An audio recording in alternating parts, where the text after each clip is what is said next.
আজকের ক্লাসে আমরা পঞ্চম শ্রেণীর তৃতীয় অধ্যায়ের বিভাজ্যতা সম্পর্কে জানব। বিভাজ্যতা জিনিসটা কি বলতো?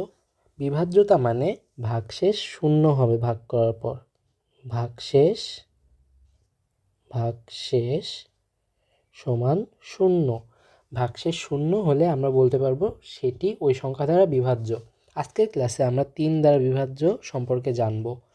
আচ্ছা বলো তো, 9 কি 3 দ্বারা বিভাজ্য? হ্যাঁ, 9 3 দ্বারা বিভাজ্য। কেন? 9কে যদি আমরা 3 দিয়ে ভাগ করি তাহলে শূন্য আসে ভাগশেষ। 3 গুণ 3 সমান 9, শূন্য। দেখো ভাগশেষ শূন্য, তার মানে আমরা বলতে পারবো 9 3 দ্বারা বিভাজ্য। আচ্ছা বলো তো, 15 কি 3 দ্বারা বিভাজ্য? হ্যাঁ, 15 3 দ্বারা বিভাজ্য। 3 5 15। কিন্তু ধরো আমাদের কাছে 2 বা 3 সংখ্যার অনেক বড় একটা ডিজিট দিয়ে বললো যে এটি কি 3 দ্বারা বিভাজ্য, আমাদের ভাগ করতে হবে। আমরা দেখেই বলে ফেলতে পারবো না এটা 3 দ্বারা বিভাজ্য কিনা। এটা একবারে বলে ফেলার কিছু ট্রিক আছে। চলো আমরা সেই ট্রিকগুলা দেখি। প্রথম পদ্ধতি হচ্ছে, কোনো সংখ্যায় ব্যবহৃত অঙ্কগুলোর যোগফল 3 দ্বারা বিভাজ্য হলে সংখ্যাটি 3 দ্বারা বিভাজ্য। তার মানে কি বোঝাচ্ছে, চলো আমরা সেটি বোঝার চেষ্টা করি। দেখো আমি এখানে প্রথম উদাহরণ নিয়েছি 65।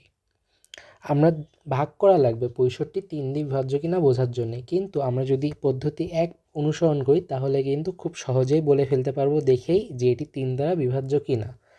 তাহলে কি বলছে এখানে? ব্যবহৃত অঙ্কগুলোর যোগফল। তাহলে এখানে কোন কোন সংখ্যা ব্যবহৃত হয়েছে দেখো, 6 এবং 5। তাহলে অঙ্কগুলোর যোগফল, তাহলে 6 যোগ 5 সমান 11। তাহলে 11 বের করলাম যোগফল। যোগফল 3 দ্বারা বিভাজ্য হলে, এখন তুমি খুব সহজে বলতে পারবে 11 কি 3 দিয়ে বিভাজ্য? না, 11 3 দিয়ে বিভাজ্য না। তাহলে আমরা বলতে পারবো 65 3 দ্বারা বিভাজ্য নয়। এবার আসি পরেরটাই, 120। 120-এ কী কী সংখ্যা আছে বলো তো? 1 2 0। তাহলে আমরা এখন এই তিনটি যোগ করে ফেলি। 1 যোগ 2 যোগ 0 সমান 3। বলো তো 3 কি 3 দ্বারা বিভাজ্য? হ্যাঁ, 3 3 দ্বারা বিভাজ্য। কীভাবে? 3কে তুমি যদি 3 দিয়ে ভাগ করো, দেখো 3 1 3, এই যে ভাগশেষ শূন্য হয়ে যাচ্ছে। তাহলে আমরা বলতে পারবো যে 120 এটা 3 দ্বারা বিভাজ্য। দেখছো কত সহজে আমরা বলে ফেলতে পারছি ভাগ না করে যে 3 দ্বারা বিভাজ্য কিনা। চলো আমরা আরও একটি উদাহরণ দেখার চেষ্টা করি।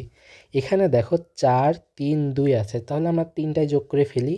4 যোগ 3 যোগ 2 কত হয় দেখো, 3 আর 2 5 আর 4 9। 9 কি 3 দ্বারা বিভাজ্য? হ্যাঁ, 9 3 দ্বারা বিভাজ্য। তাহলে আমরা বলতে পারবো 432 এই অঙ্কটা বা সংখ্যাটা 3 দ্বারা বিভাজ্য। এটা আমরা শিখলাম পদ্ধতি 1। চলো আমরা আরও একটি পদ্ধতি দেখি, পদ্ধতি 2 নম্বর পদ্ধতিতে আছে 3 দ্বারা বিভাজ্য অঙ্কগুলো বাদ দিই।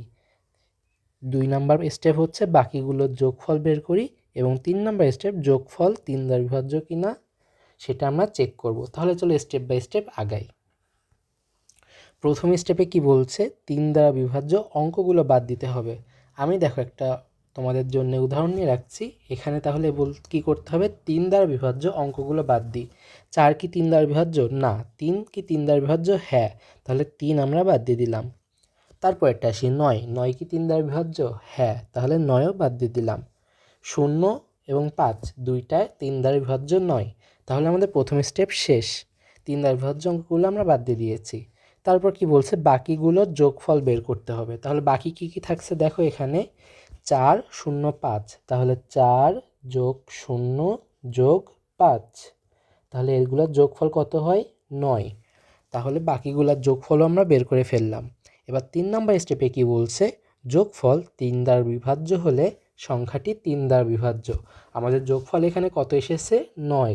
9 কি 3 দ্বারা বিভাজ্য? হ্যাঁ, 9 3 দ্বারা বিভাজ্য। তাহলে আমরা বলতে পারবো এই যে পুরা সংখ্যা এটা 3 দ্বারা বিভাজ্য। 3 দ্বারা বিভাজ্য। তাহলে দেখছো আমরা ভাগ না করে বলে ফেলতে পারলাম যে আমরা যদি এই সংখ্যাটাকে 3 দিয়ে ভাগ করি তাহলে ভাগশেষ 0 আসবে। পরের ক্লাসে আমরা 4-এর বিভাজ্যতা সম্পর্কে দেখব।